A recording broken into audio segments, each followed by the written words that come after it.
igreja? Quantos aqui estão felizes por estar na casa do Pai nessa noite? Glória a Deus. Como é bom estarmos na presença de Deus, cearmos e aproveitarmos daquilo que Deus tem feito em nosso meio. Quero convidar você a abrir a sua Bíblia lá em Efésios, capítulo 5. Gostaria de saber quem está nos visitando pela primeira vez. Faz um sinalzinho com a mão, nós queremos te receber. Boa noite, sejam bem-vindos. É muito bom receber vocês em nossa casa.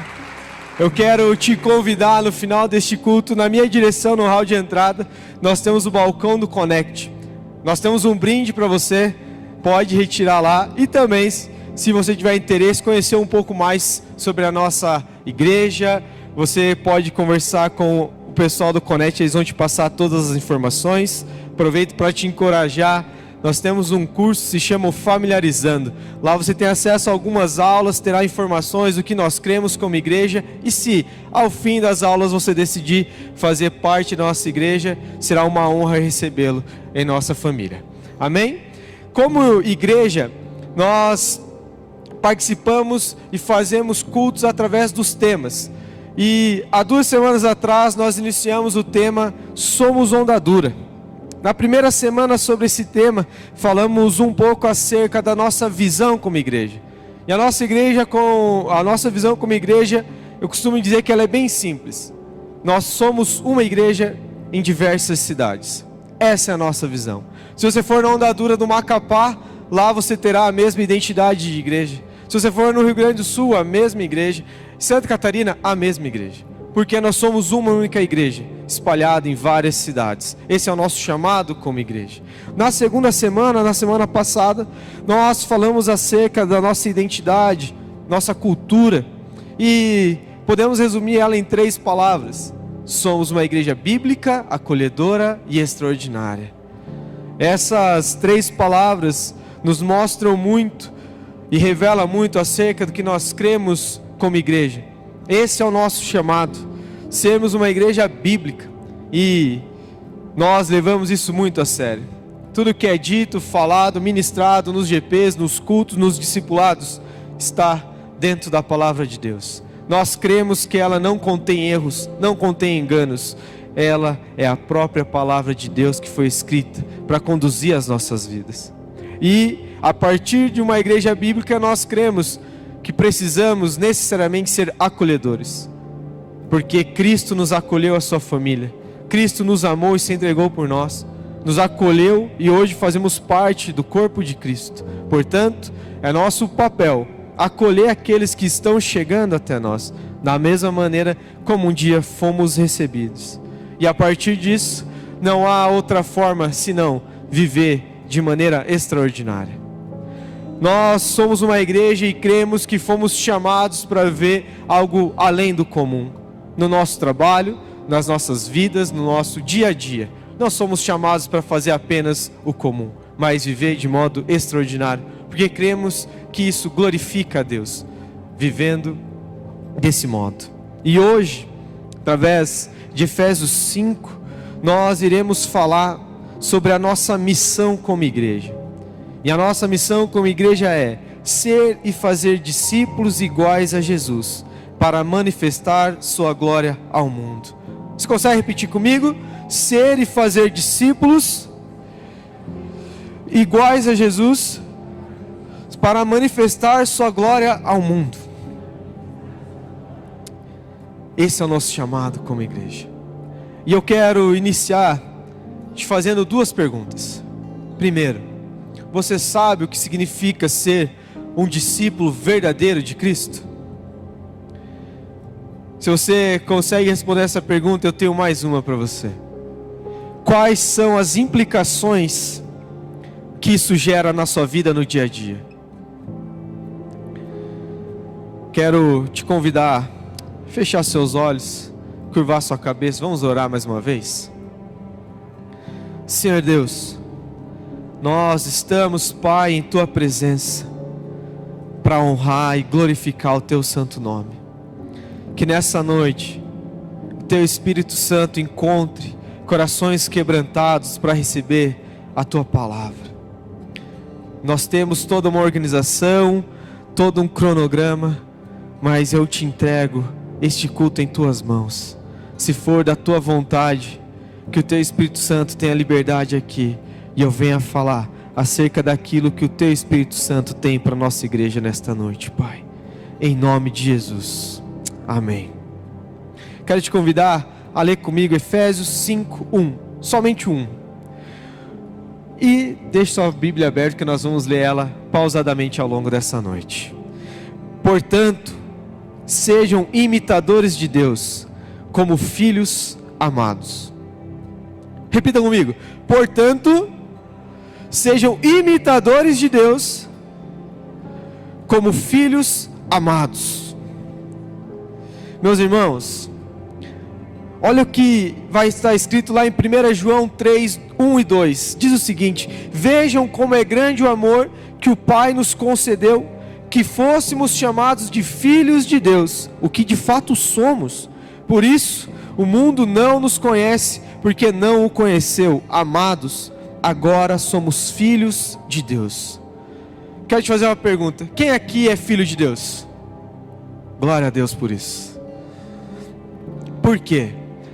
Porque para ser filho de Deus, você precisa necessariamente entender alguns pontos. Primeiro, Ele te amou.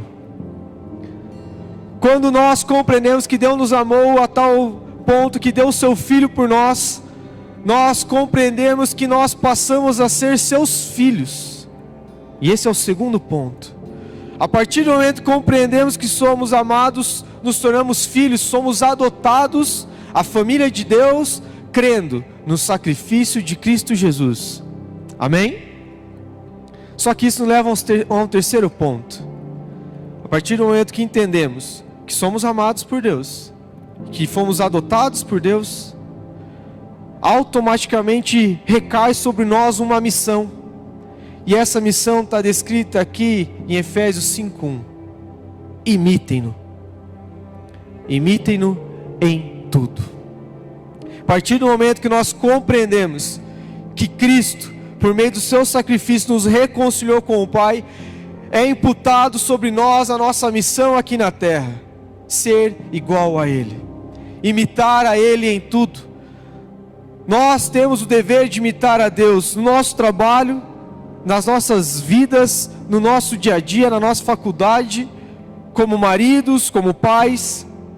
Não podemos fugir dessa missão de que nos foi confiada, de nos tornarmos imitadores de Cristo.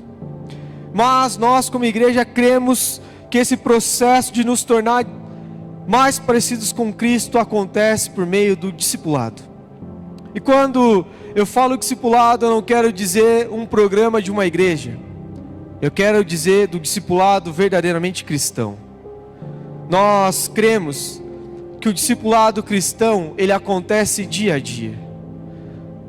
No nosso cotidiano, dia após dia, nós somos transformados, edificados, para nos tornarmos cada vez mais semelhantes a Cristo. Essa é a nossa visão. Nós precisamos estar focados, como discípulos, de imitar aquele que é o nosso Senhor, Jesus Cristo. Portanto, o nosso chamado é para que vivamos da mesma maneira como Ele viveu, e consigamos, assim, glorificar o nome dEle no mundo.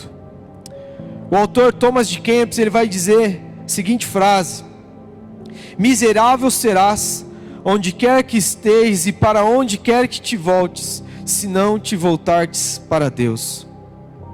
Só tem um meio de nos voltarmos para Deus: é através do discipulado, é através de aceitar e nos submetermos aos nossos irmãos. Mas antes mesmo dos nossos irmãos, nós devemos ter a certeza que Cristo está nos discipulando dia após dia. Ele é o nosso discipulador. A cada ministração, a cada leitura, a cada devocional, Cristo está nos discipulando para que nos tornemos mais parecidos com Ele, de glória em glória. Amém? A partir disso, eu gosto muito de contar um pouco da minha história. Eu já fui muito questionado sobre o discipulado. E assumo que já fiz isso da maneira errada. Nós, como igreja, temos um programa de discipulado. Temos uma apostila de discipulado. Eu estou na onda há 7 anos e tenho a graça de dizer que sou discipulado há mais de 6 anos. E através do discipulado eu consigo te dar 2 certezas. A primeira é que eu estou muito mais parecido com Cristo do que há 6 anos atrás. Estou mais parecido hoje do que eu estava semana passada. Mas a segunda é que eu ainda estou muito longe de ser parecido com Cristo. Eu tenho muito que evoluir. Eu tenho muito que aprender. Eu tenho muito que crescer para ser parecido com Cristo. Mas nós precisamos compreender que o discipulado cristão é um esforço contínuo, diário, até o último dia. Nós iremos lutar contra o nosso pecado, lutar para que possamos glorificar e ser mais parecidos com aquele que se entregou por nós. Esse é o verdadeiro discipulado cristão. Quem dera nós conseguíssemos vencer todos os nossos pecados e nos tornássemos a imagem e semelhança dele. Eu brinco com o pessoal do meu GP, como seria fácil até os 20 anos a gente comete um monte de erros, se a partir de então, ao cometer erros, não cometêssemos mais. A vida seria tão mais fácil. Nós conseguiríamos nos tornar imitadores de Cristo bem mais cedo. Mas a palavra de Deus, ela nos dá a certeza de que isso será contínuo até o fim da nossa vida. Nós precisamos assumir essa responsabilidade do discipulado e nos esforçar continuamente. E sobre isso, sobre o discipulado, eu gosto muito. Quero destacar o que o apóstolo Paulo vai nos ensinar acerca do discipulado lá em 1 Coríntios 11:1. Ele diz o seguinte: tornem-se meus imitadores como eu sou de Cristo. Fala para o irmão que está do seu lado: tornem-se meus imitadores como eu sou de Cristo. Aqui o que Paulo nos mostra: primeiro, eu imito a Cristo. Paulo não foge da responsabilidade do discipulado. Paulo compreende que o processo de santificação dele depende de um discipulado diário, dia após dia. E ele nos deixa essa percepção que nós precisamos nos esforçar continuamente. A palavra de Deus nos diz para que nós caminhemos com irmãos do nosso lado, porque como ferro afia o ferro, o homem afia o seu companheiro. Nós somos chamados constantemente a uma vida de discipulado. Tem muita coisa que eu mudei na minha vida, e não foi porque eu percebi que eu estava errado, mas através do discipulado, alguém me orientou que eu estava errado. Alguém precisou abrir os meus olhos e falar: ei, Dan, isso não agrada a Deus. Nós precisamos estar em relacionamento. Discipulado é vida na vida, eu sempre falo isso. É relacionamento. Eu converso e falo: cara, quanto mais perto você caminhar de mim, eu preciso te avisar, primeiro, perdão, porque eu vou errar com você. Sou humano, sou pecador, eu vou errar. Se já não errei, vou errar de novo. Mas quanto mais perto você caminhar, mais você vai ver os meus erros. Mas ao mesmo tempo, você vai ver que eu não busco ficar errando deliberadamente, que eu não aceito e não trato o pecado como algo normal no meu dia a dia, mas que eu luto constantemente para ser mais parecido com Cristo. O que eu quero dizer com isso? Quanto mais perto você caminhar do teu irmão, mais você vai ver os erros dele. Mas ao mesmo tempo, você vai aprender como ele tem buscado glorificar a Deus através disso. Não somos santos, não somos perfeitos. Paulo também não era, mas nós nos esforçamos continuamente para glorificar a Deus através das nossas vidas. Esse é o nosso primeiro ponto aqui.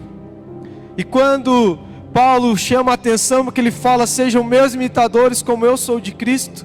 Percebam, Paulo, ao longo de todo o Evangelho, ao longo de todas as cartas que ele escreve no Novo Testamento, em nenhum momento ele dá margem para a compreensão de que ele se tornou santo, Pelo contrário, ele lembra constantemente que ele tinha um espinho na carne. Apesar de não deixar tão claro o que era esse espinho, ele tinha uma dificuldade, uma luta constante que ele precisava. Ou seja, Paulo, quando ele fala, sejam meus imitadores como eu sou de Cristo, Paulo está falando, eu não sou santo, mas pode me imitar, porque eu estou buscando ser igual ao Santo dos Santos, o Senhor dos Senhores, o Rei dos Reis. O meu parâmetro é Cristo. Podem me imitar, não porque eu sou bom, mas porque eu busco ser como Ele, como aquele que morreu na cruz, escorreu sangue por mim e por você. É Ele que eu busco imitar, então podem me imitar, porque eu estou olhando para Cristo. E eu te pergunto, você tem olhado para Cristo? No seu dia a dia, na sua semana, na sua rotina, você tem buscado ser semelhante a Cristo? Eu lembro que tinha um discípulo que caminhou comigo 3 anos, saiu da onda, e há 1 ano e meio, 2 anos, ele decidiu voltar. E graças a Deus vocês não conhecem esse lado da história, mas eu era conhecido por ser meio brabo. Agora vocês me conhecem como Chorão, né? Todo mundo me conhece como Chorão. Mas antes eu era considerado do cara brabo. E eu me lembro até hoje que ele mandou uma mensagem de madrugada. Ele mandou, pode bater que eu mereço. E eu falei, o que você fez dessa vez? E ele me contou o que estava acontecendo na vida dele. E a minha resposta para ele foi, irmão, se arrependa. Você é conhecedor da verdade. Você sabe o que é certo e errado. Se arrependa. Volte o seu caminho para Deus. E a resposta dele foi, eu estou falando com o Danilo? Falei, por quê? Ele, porque o Danilo que eu conheço iria me bater, iria me exortar com uma certa energia desproporcional que não deveria.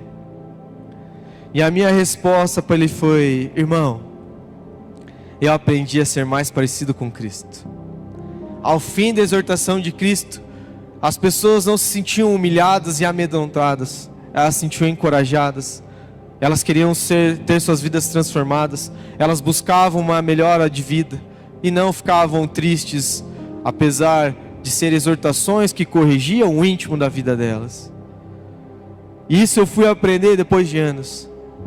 E a resposta dele foi, eu preciso voltar para Deus. E eu te garanto, o discipulado cristão, ele gera vida e não morte.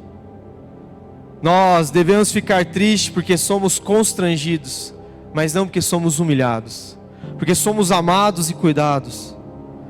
A exortação, eu sempre falo, a exortação é um ato de amor, que seria muito mais fácil não exortarmos, não corrigirmos. Você evita um conflito, porque tem pessoas que não recebem uma exortação, uma correção tão bem. Mas, no discipulado cristão, nós precisamos nos preocupar em imitar a Cristo. Ele é o nosso parâmetro, Ele é o nosso alvo, e é para lá que nós devemos correr, para sermos cada dia mais semelhantes com Ele. Talvez você tenha um pouco do Danilo aí que fala, mas eu nasci assim, eu cresci assim, assim vou morrer, não vou mudar, é meu jeito. E eu preciso te falar nessa noite, meu irmão, minha irmã, se não é parecido com Cristo, você precisa mudar. As nossas vidas precisam ser transformadas a partir da revelação do Evangelho nas nossas vidas. Nós não podemos negar aquilo que está escrito na palavra de Deus. Amém? Segundo ponto que Paulo vai trazer para nós então nessa pequena frase, sejam meus imitadores como eu sou de Cristo, é, me imitem. Paulo não foge da responsabilidade de ser um discipulador. Algo que muitas vezes nós negamos. Quem é que gosta de ser cuidado? Quem é que gosta de ser amado? Mas como é difícil amar o próximo.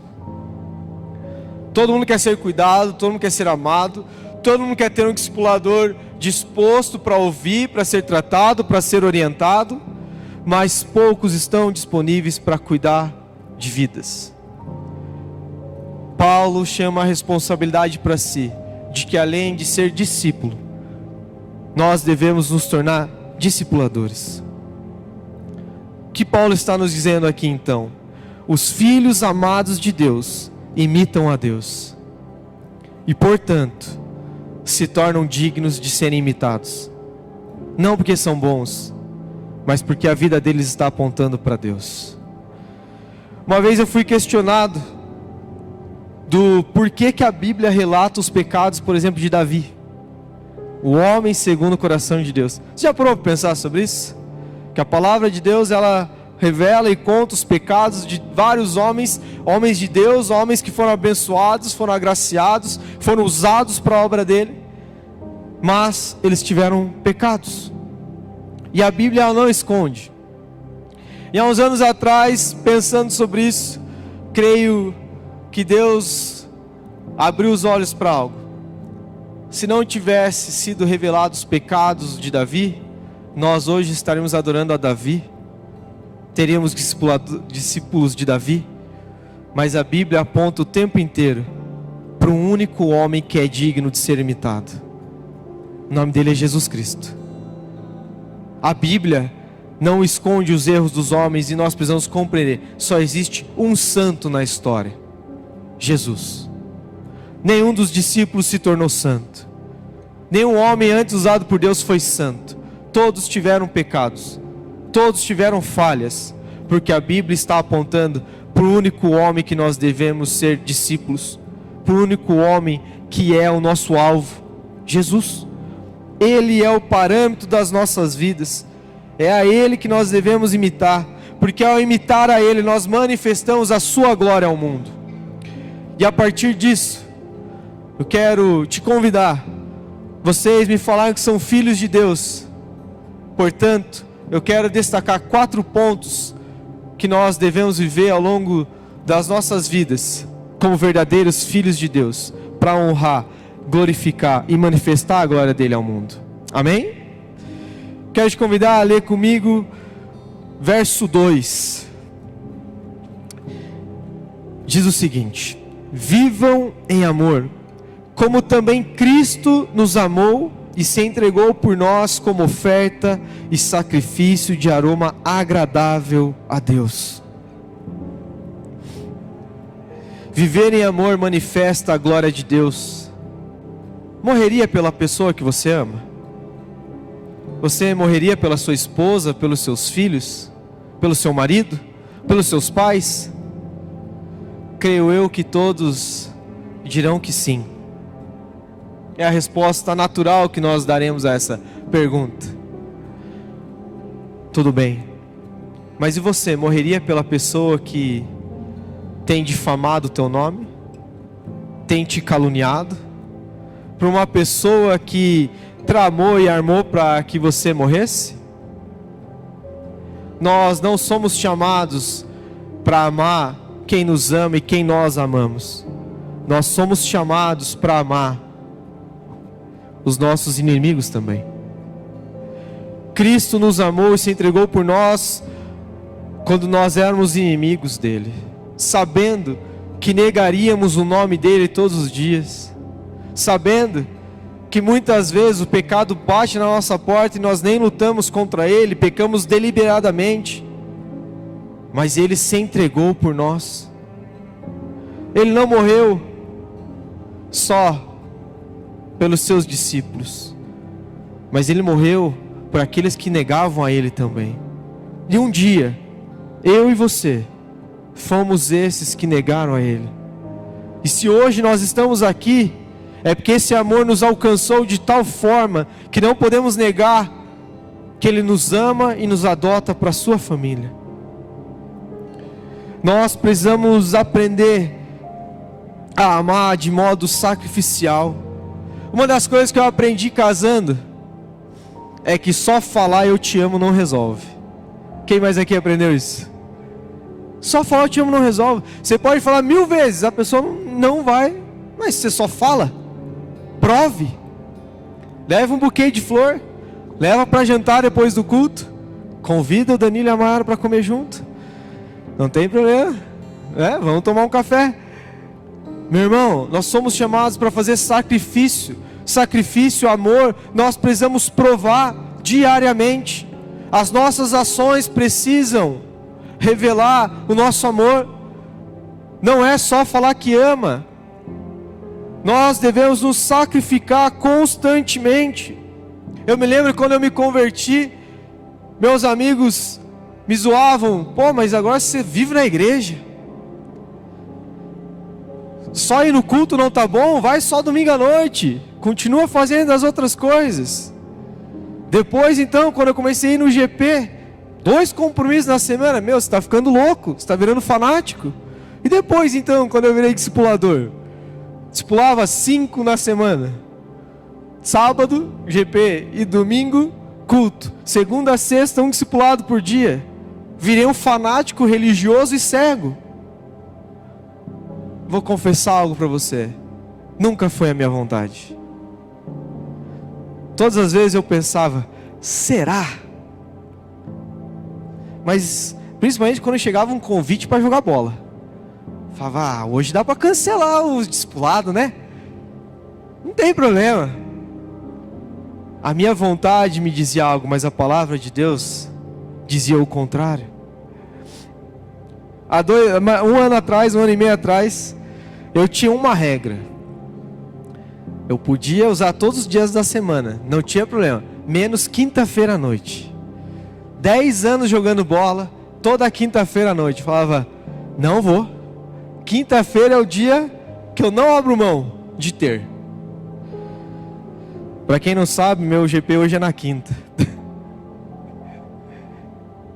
Doeu, engordei um pouquinho, mas todas as coisas foram encaixando e Deus foi sendo revelado.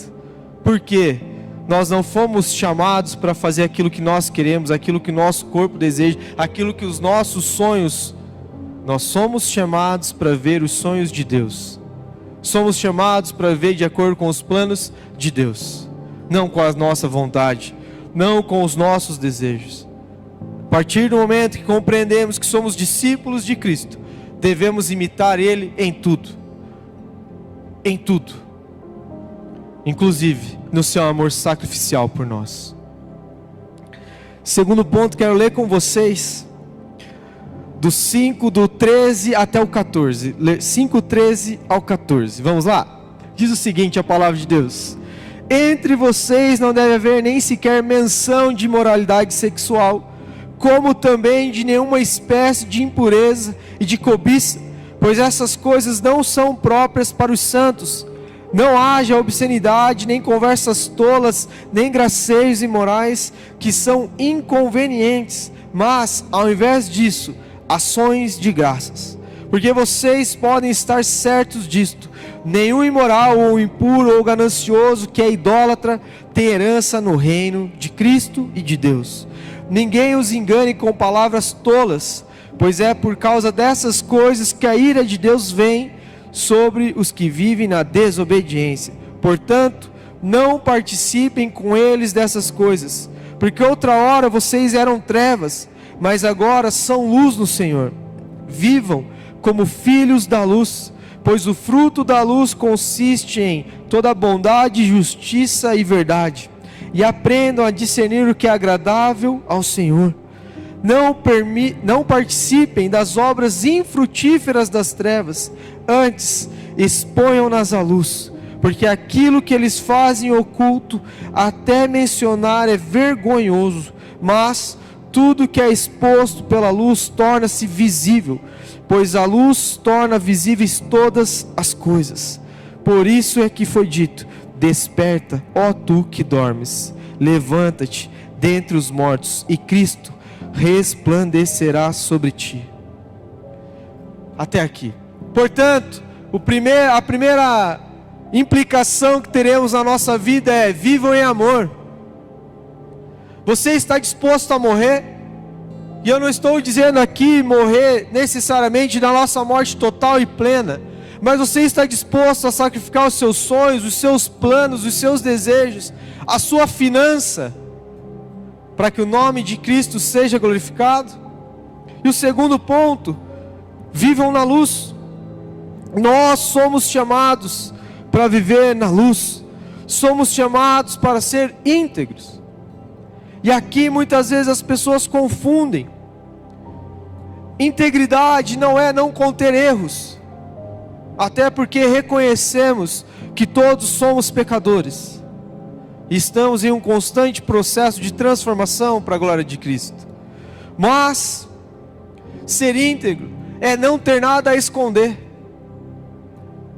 Você tem vergonha de algo que você tem feito, algo escondido, algo que as pessoas não sabem, se hoje vier à tona, vai envergonhar a igreja de Cristo? Nós devemos ser íntegros, mas nós reconhecemos que não tem como não ter erros nos nossos dias normais, no nosso trabalho, com a nossa família. Mas a integridade, ela vai muito além de não conter erros. Quando você erra com a sua esposa, com o seu marido, você é íntegro a ponto de assumir os seus erros e se arrepender desses erros? Você é íntegro a ponto de confessar os seus pecados? Não, você não será julgado, mas para que a palavra de Deus nos diz que confesse seus pecados uns aos outros para que sejam curados. A nossa integridade precisa, a nossa vida precisa ser aberta, nós precisamos ser íntegros. Eu sempre falo com o pessoal do GP, com os meus discípulos: meu irmão, confesse o seu pecado. Sabe por quê? Hoje o pecado tem foto e print.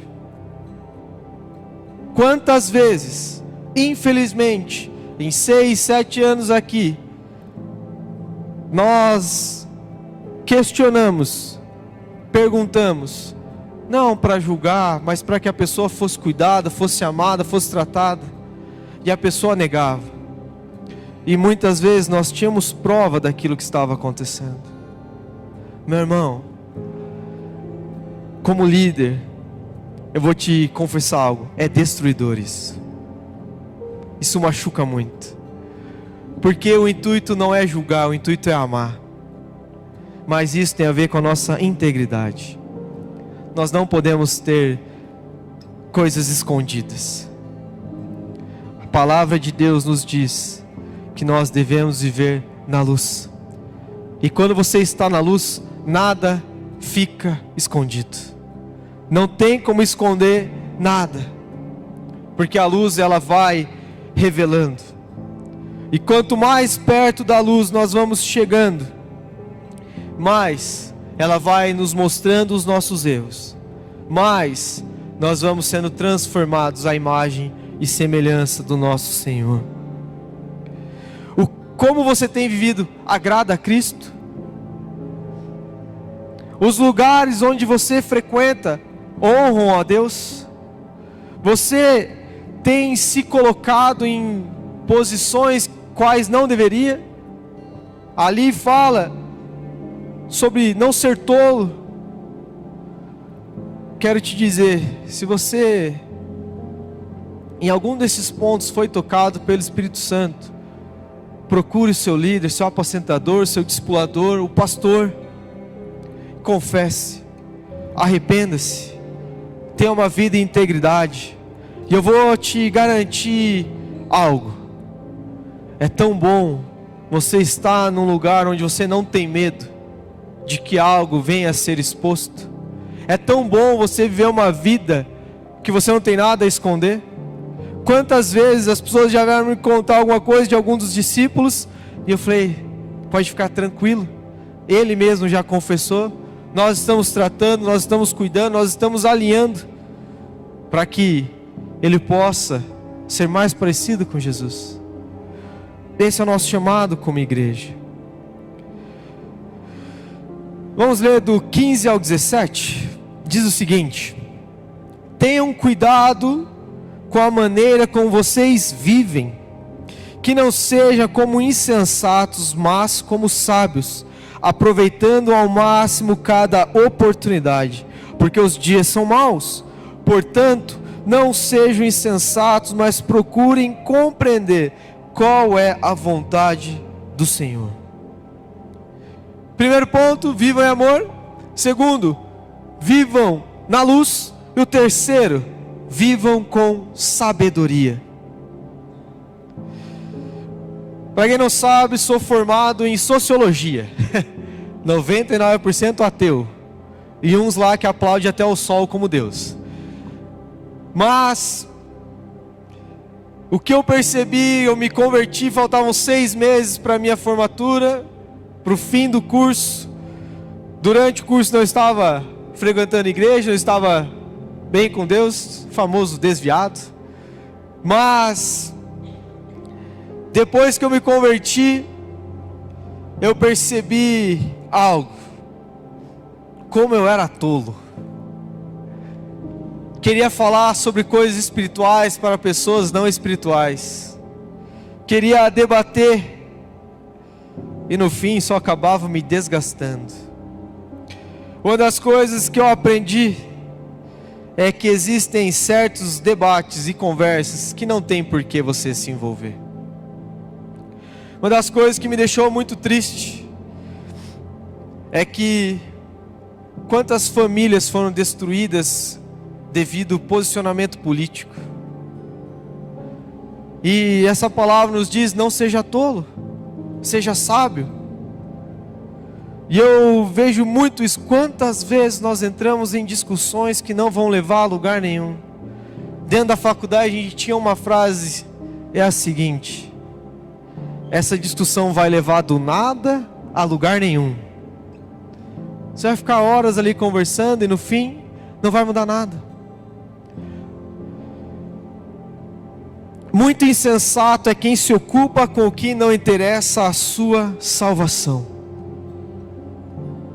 Quanto tempo você tem perdido discutindo, conversando sobre coisas que não vão te levar a ser mais parecido com Cristo, que não vão te levar ao seu processo de se tornar genuinamente um discípulo de Cristo? Quanto tempo você tem desperdiçado com coisas que não glorificam a Deus e que não manifestam a glória de Deus no mundo? Nós precisamos, como povo de Deus, ser sábios, fugir de discussão tola, não nos envolver, mas devemos viver como quem procura compreender a glória de Deus. As suas finanças, elas precisam glorificar a Deus. Planejem, sonhem, não tem problema. Pelo contrário, ore a Deus pelos seus sonhos, pelos seus planos, pelos seus anseios, mas tenha algo em mente bem claro: Deus está acima de todas as coisas. Não coloque nenhum plano, nenhum sonho, nenhum desejo acima de Deus. Por quê? Porque nós, como sábios e filhos de Deus, precisamos compreender a sua vontade. Segundo o que me passaram, eu tenho direito a 4 horas de pregação, né? Então, vou aproveitar para contar uma história para vocês. Há 3 anos atrás, antes da pandemia, eu fiz uma entrevista para dar aula no Bom Jesus. Deu tudo certo. No dia da contratação, deu tudo errado. Passei por um processo difícil. Mas no ano passado estava dando aula no SESI, e esse ano dou aula no Bom Jesus.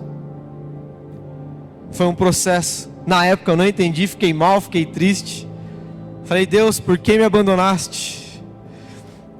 E algo que eu aprendi nesses 3 anos, e estando lá dentro agora, eu não estava pronto.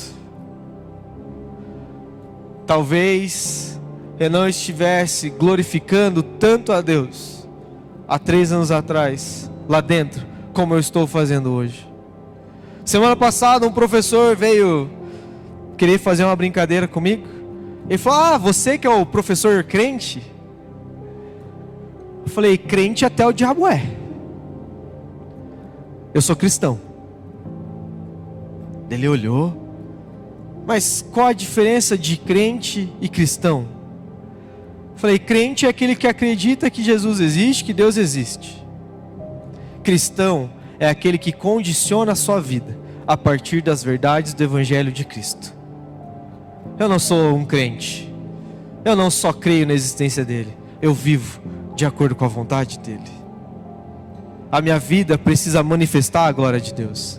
Eu não só falo que eu sou cristão, mas as minhas ações estão de acordo com aquilo que a palavra de Deus nos diz. Isso é ser cristão. Isso nos leva a crer o que é ser um discípulo de Cristo. Entrei numa discussão tola? Não, falei isso e fui embora. Mas no outro dia ele perguntou: de que igreja você é? Ok, uma sementinha já foi plantada.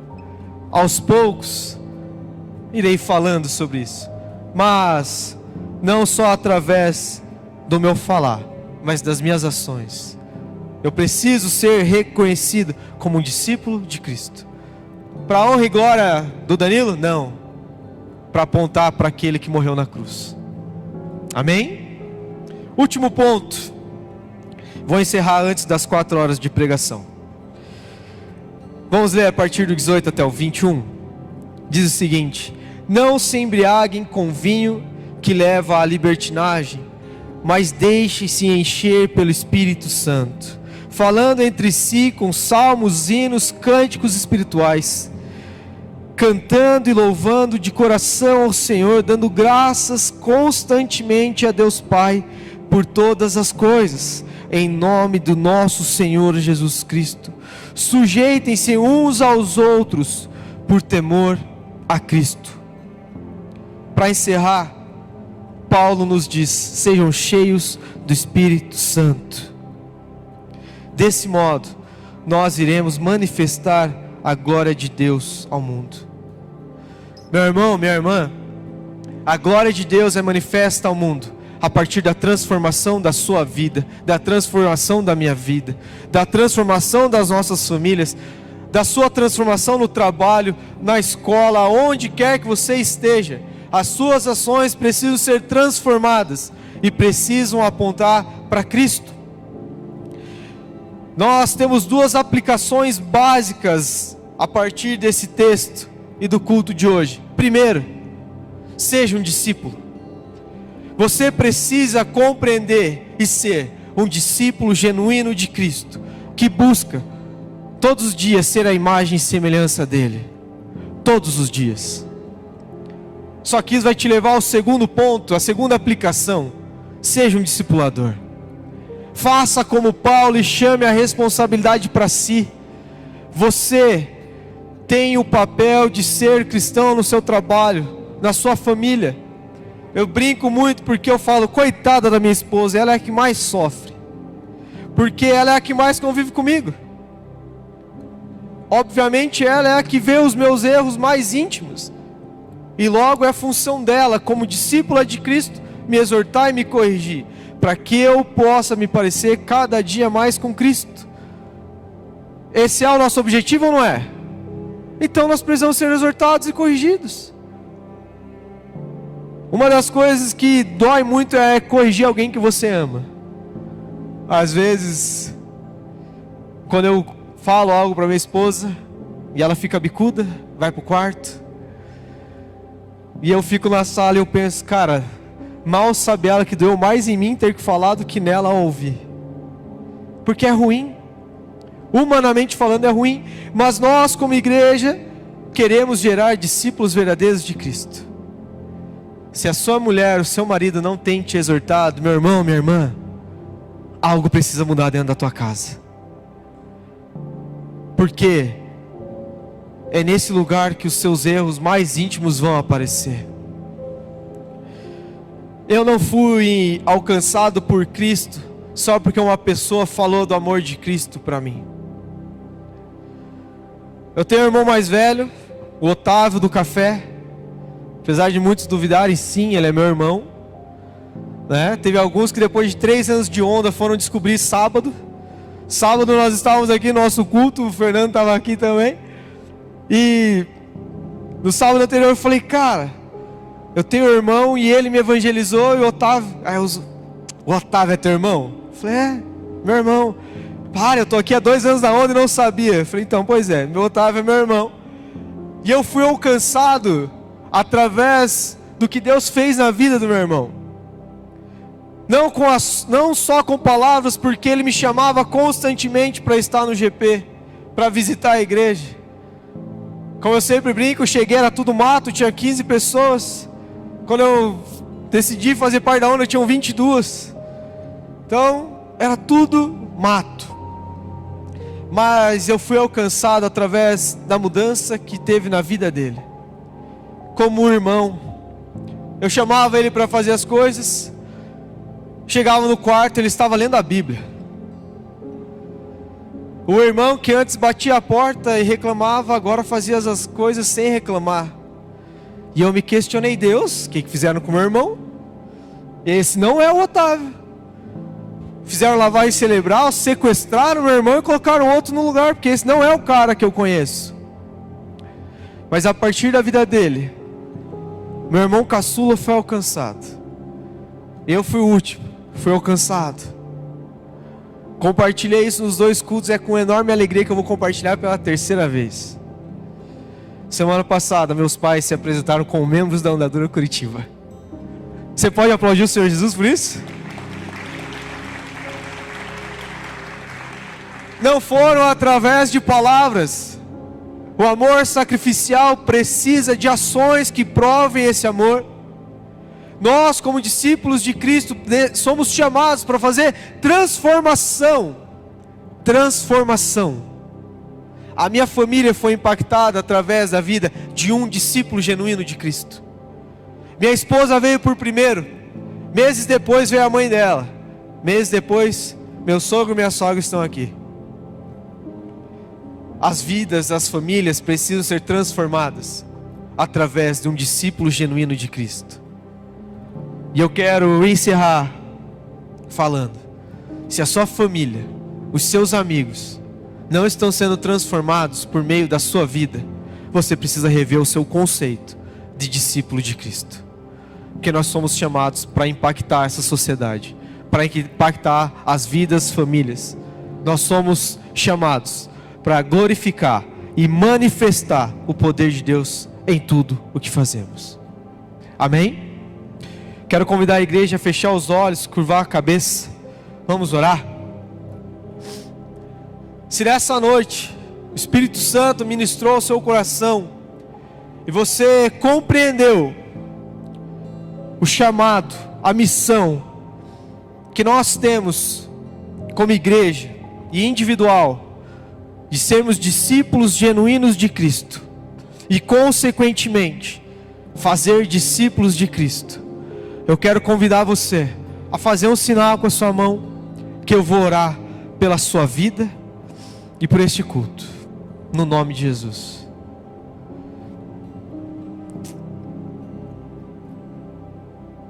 Amém. Todos com os olhos fechados, vamos orar. Senhor Deus, nós te agradecemos por este culto. Te agradecemos, Pai, pelo seu direcionamento nas nossas vidas. Que nessa noite o Senhor tocou o nosso coração e despertou alguns homens e mulheres para fazer discípulos e ser discípulos genuínos seus. Pai, dê a eles sabedoria, que eles possam viver em amor, viver na luz, viver de acordo com a tua vontade, cheios do teu Espírito Santo. Que através das nossas vidas, famílias sejam transformadas, lares sejam alcançados, casamentos sejam restaurados, para a honra e glória do teu santo nome. No nome de Jesus que nós oramos e te agradecemos. Amém e amém. Você pode aplaudir o nome de Jesus?